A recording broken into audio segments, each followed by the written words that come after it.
So your dad, the creator of the MRI, tell me a little bit about how that got started with him. And I know that's a big topic. Let me say it from this point. Someone that's had that kind of accomplishment, I mean, that's a major thing. But from what I've read about your dad, there was much more, in the early days with him. Like he was an athlete, right? I mean, he was into what, tennis? Tennis, is that correct? yeah, it was tennis, and then he was also a violinist. He played, went to Juilliard also. So Yeah, he was very well accomplished guy. outstanding. And he went to college when he was 16, and he was an MD when he was 20, or 21, something like that. So an amazing human being to begin with. Yeah, he's pretty smart. Yeah, so he didn't just stumble on this. Like this was a passion that he decided to follow. So how did that he was in the military too, briefly for that, but that had something to do with some of the technology passion that he had as well too. Talk a little bit about how that went. Well, he was working on he was researching a cure for cancer before before Vietnam started. And so when Vietnam started, he enlisted and entered in because he was already an MD, he entered into the military as a captain. And he was in San Antonio doing research, but that wasn't cancer research. They switched over, and he was doing research on a rocket fuel or something like that for those years. But then after he served, he went back to cancer research.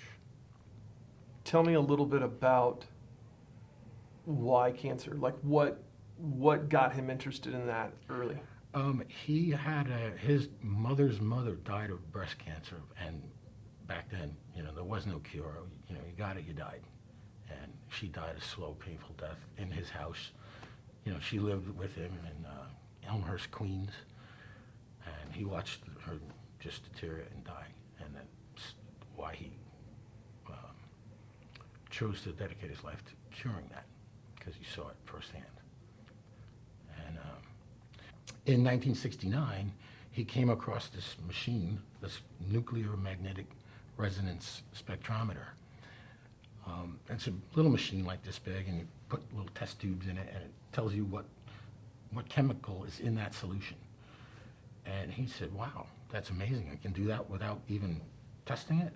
How about if I try putting a piece of cancer tissue in there and then take that out and put a normal tissue of liver. This was liver.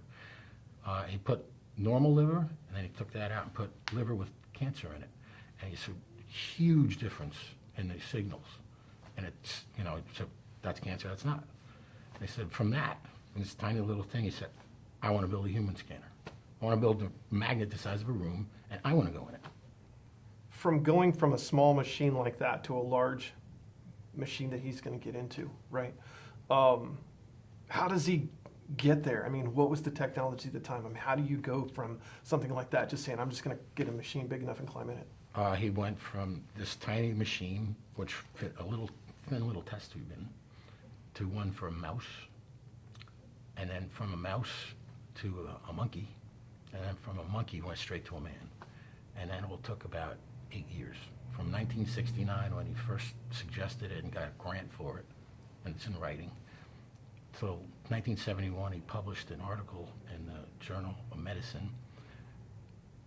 So from 71 then to 77, he was building those machines that would start with a mouse to a monkey to a man. And in 1977, he was the first one to get an MRI scan.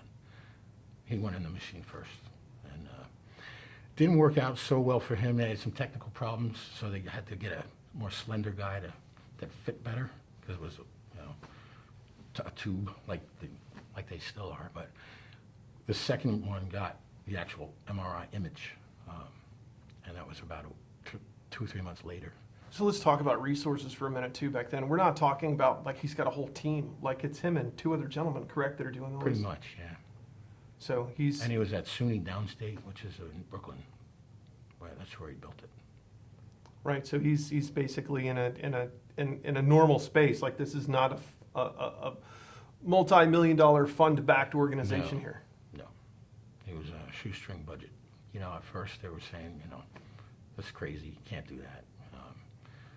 For the first 4 years or so, people were just laughing at him. There was articles in the New York Times about him, calling him Dr. Spock and stuff like that. Then they started to realize, they were like, oh, this guy's onto something. And then they started to track it and follow it, and also compete and try to jump on, and you know, all that too. What was the first thing that happened? You know, the first win that he had when, you know, when people started to say, hey, this is something like we either need to compete or we either need to beat this guy or join this guy. What was there an event that kind of But started the first human image was when they started approaching him, like General Electric started offering him a job and buying him and all that. And he was said, I want to do this myself. I want to start my own company and do this. And he founded a company which is the parent company of Stand-Up MRI, which is, you know, a long way off. But he started a company called Phonar, and that company built and delivered the first 300 MRIs to the world. That's impressive. And then the big guys got in and kind of ran away with the ball after that. Sure.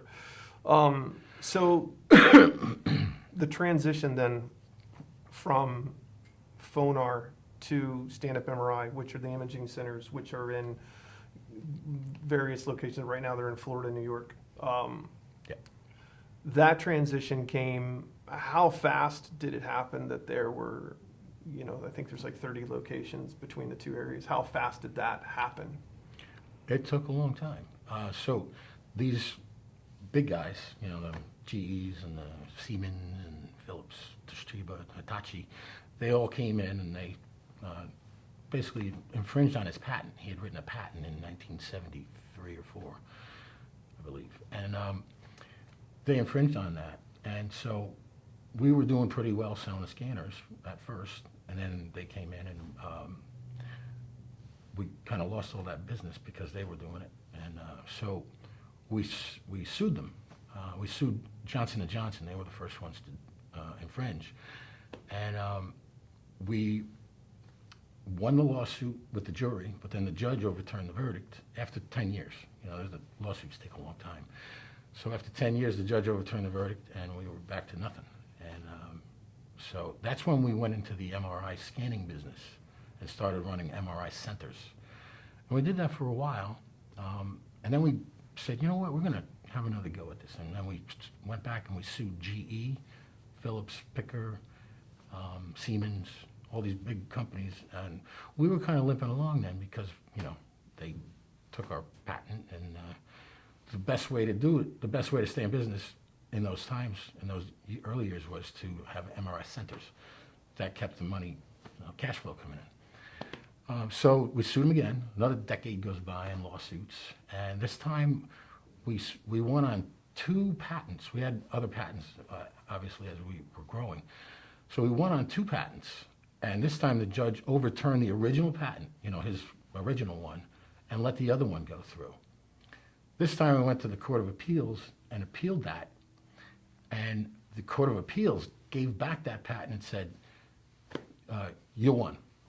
And then all these big guys went to the Supreme Court and said, hey, can you overturn this? And the Court of Appeals said, the Supreme Court said, we're not, pay him, just pay the guy. And that was the end of that story. And it's, you know, that's a story that's not written about anywhere. There's nobody that knows that part of it. There is a book about, you know, from when he starts out all the way up until, I think it's right around that time. But from that point on, there's nothing. But right around, when we did get paid then, that's when we started with the Stand-Up MRI. And we sold them about 400 of them and put in about 30 of our own also. So there's about 300 or 400 of them in the world, and about 30 of them are run by us to keep our cash flow coming in, basically. What do you feel like are some of the most important things from his initial legacy that get brought forward into what we're doing today? Well, just as far as our own MRI scanning centers that we've been running for many, many years. We're the ones who started, we're the first ones to make an MRI scan. So we love this business because we've been in it our whole lives. And we like what we're doing, and we do a pretty good job of it.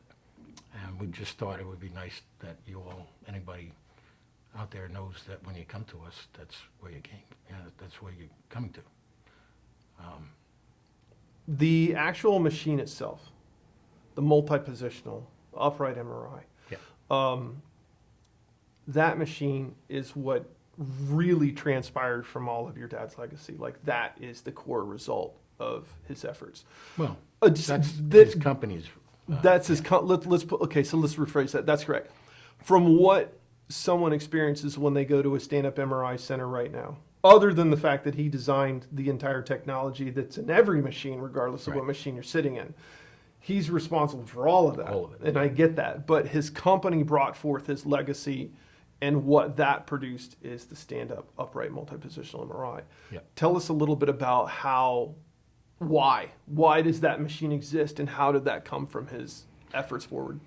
Well, obviously we started with one that wasn't, we had lay down MRIs also.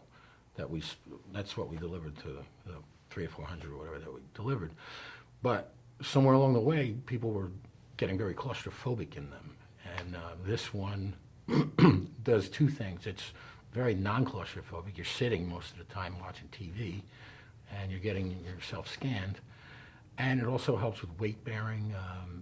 People that have problems when they are standing, and it feels better when they sit down, or vice versa. You can see those differences in the image. It also really helps a lot in the cerebral C-spine and the brain there's flow. It's called CSF, cerebral spinal fluid, that flows in your central nervous system. And if you're lying down, it looks one way. When you're sitting upright, it looks completely different. So they're able to see different brain diseases and diagnose them more accurately and cure more of those types of problems also. One of the most important pieces that you're mentioning about having a multi-positional upright MRI has to do with cervical spine. Talk a little bit about that.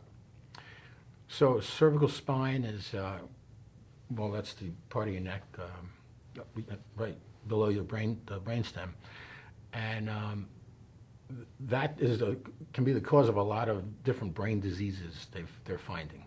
If there's a blockage anywhere in that area where the brain goes through the spinal cord, there's CSF, which is cerebral spinal fluid, flowing up and down from your brain down through your spine and back up. If there's blockages there, they're much more visible when you're upright. And because of that, they're seeing more things that they can diagnose and cure from those images that are what happen when you're in the upright position. If you lie down, the flow changes, and things go into different places. So that's one of the benefits of scanning upright. Okay, and then, so another thing I've talked to a couple of neurosurgeons about this since I started this journey with you guys, and they've mentioned that and what I think they refer to it a lot as a supine MRI, laying down is the more common thing that you see out there, just in numbers wise. Right. But they talk about things being misdiagnosed because the imaging, not so much misdiagnosed, but being misrepresented to them because the imaging doesn't show the issue unless they're in the right position. Right. Can you talk a little about other injuries that people may have that might not show up laying down? Yeah, in the lumbar spine, they see a lot of things. Obviously, when you're upright, your discs, the discs between the spinal cord compress. And some of them compress so much that they stick out and they jab into the spinal cord, it's called a herniation. And those herniations can cause shooting pains and, up to not being able to walk. Those are less pronounced when you lie down. because the gravity goes away. I mean, when you're standing, they're pushing on each other, and when you lay down, they kind of relax, and things all squish back to, you know, a less hurtful spot. There's also, when you have these herniations, there are also movements like that happen, they'll shift back and forth. They see that also when they're upright. They'll lean you forward and put you backwards, and you'll see these shifts in the vertebrae. So, And that's one of the best benefits of the stand-up MRI machine, is that it's not just sitting up, standing up, upright, or laying down. It's multi-positional, so Right. it can do a variety of different you can positions. do all of that, and I can't tell you how much claustrophobic work we get. I mean, there's a very large number of the population that just won't go in a tunnel, hands down, just can't. So we get all those guys too. But if someone's able to somewhat conquer that and get in a machine, are they tense? Does it cause problems with their positioning in other It can, ways? sure, yeah, they'll be moving and fidgeting and just wanting out, you know, wanting to get out. For those of you who've ever been in a tunnel scanner, I mean, even if you're not even a little claustrophobic, really, when you get laid down on your back for some reason and rolled into that thing, it's not just claustrophobia, it's something worse. I don't know. People don't like it. Yeah. So, Yeah. have you ever been in one? Ever been rolled I in? have never been head first into one. I played competitive soccer late in life, which of course equates to a lot of injuries. And I have been in an MRI machine a lot, but never any farther up Right, than I'm, yeah. you When know, when you're because they're going worried in about for- ankles and knees with yeah. me. If you're going in for your upper extremities, Yeah. or your brain, C-spine, or lumbar, you're in there. You're just inside this tube that's like that. Right. You can't even, you know, some of them you can't even scratch your nose while you're in there. On your back, which is a vulnerable Yeah. position. I don't know. It's hard to explain, but Right. when you go in for the first time, all the way in, It's yeah, a bit much. Get me out. So the stand-up MRI machine completely eliminates that. It's wide open, right? Like the magnets are on either side. So Right. yeah. Yeah, you're seated like this. There's my pictures, but you're just sitting down. You lean back a little and relax, and you're watching TV. So let's talk about briefly some of the other benefits from this. Let's talk about, well, first let's talk about you. In many of the locations, the Stand-Up MRI Imaging Center, they'll have Oh, yeah. a regular, what Yep. are they called now? State of the art right now is pretty much 3 Tesla, and we have a large open bore 3 Tesla scanner, and right next door we have a stand-up also. So it depends on what you're looking for, but we have both. We have everything that we need, and everybody does use us. We always had a good following for the stand-up, and they'd start to say, you know, it's too bad you don't have a high field also. It sends you a lot more. And now we do, and they are. So It's a- every it's a good location, idea. every location has got both. To some, there may be Every location in variations. Florida has both, and up in New York, they are beginning to copy Florida. Okay. So that gives the referring physician alternatives when they're saying to send to stand up. Yeah. That's more versatile. So it gives them the Absolutely. opportunity. We can get everybody done. Yeah, claustrophobic, no problem. We put them get them in the stand-up. If they can go through the lie-down scanner, then we put them in there. Let's talk a little bit about curing cancer. What's happening with technology and the machines at Stand-Up MRI imaging centers these days that we're carrying that forward now? What's happening with cancer? Well, so I guess the way to start it is by saying that since maybe the last 2 or 3 years, this artificial intelligence has become a big part of the MRI industry. And because of that, it's able to make images much faster, so you can scan a lot more of the body in a much faster amount of time and get beautiful images as well. But also because of AI, you can go much faster, which is now making it possible to scan from your head to your toe in about 30 minutes and pick up cancer before it's ever dangerous. baby cancer, baby tumors the size of a pea is completely harmless. You just scoop it out and you keep going. And, if it goes unnoticed for a while and gets big, it gets to a point where it explodes and it will metastasize and go throughout the body. And then you got all these therapies, chemotherapies and gamma knives and all the rest. So the screening is really finally coming of age, and it's been about 50 years, but it's finally starting to happen. A lot of these high field scanners have the screening ability now, and we're starting to get into that business. We're working with a company called Ezra, who brings these patients that want to be screened. They usually want to do it every year, like a mammogram, but with MRI, which is much more accurate and can see tumors really that are, I think they said like 5 millimeters, which is tiny. And if they pick them up, they get rid of them. And cancer can be eliminated. The way, my father originally envisioned it 50 years ago. And unfortunately, he passed 2 years ago, so he didn't get to see it. But It's rare, I think. It's rare for this to happen, right? Like for someone to start so early in life with a passion like this and then have it carry all the way forward to the point where it's actually in use doing what it was intended to do. It's something that did change the world. He did that, and that's a good story, but it's not told enough. Right. So I don't know.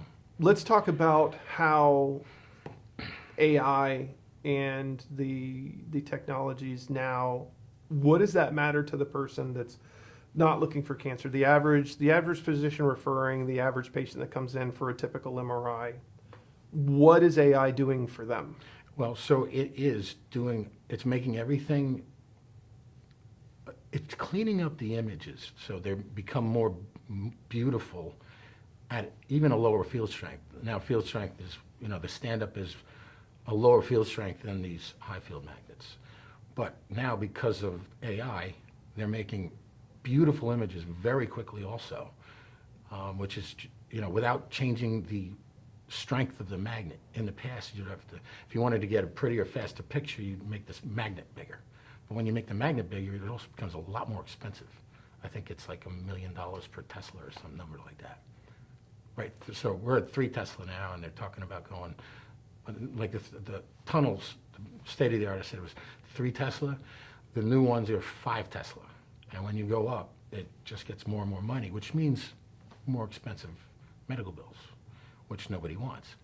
With AI, you could stay at a very low field strength, like the stand-up really is, and still get beautiful images very quickly.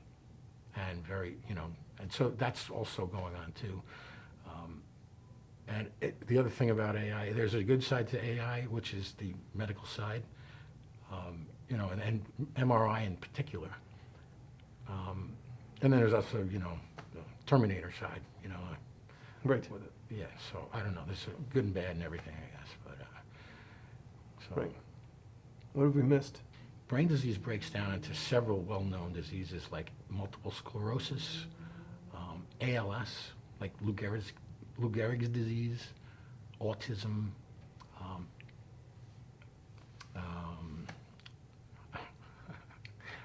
when you forget when you lose your memory? Right.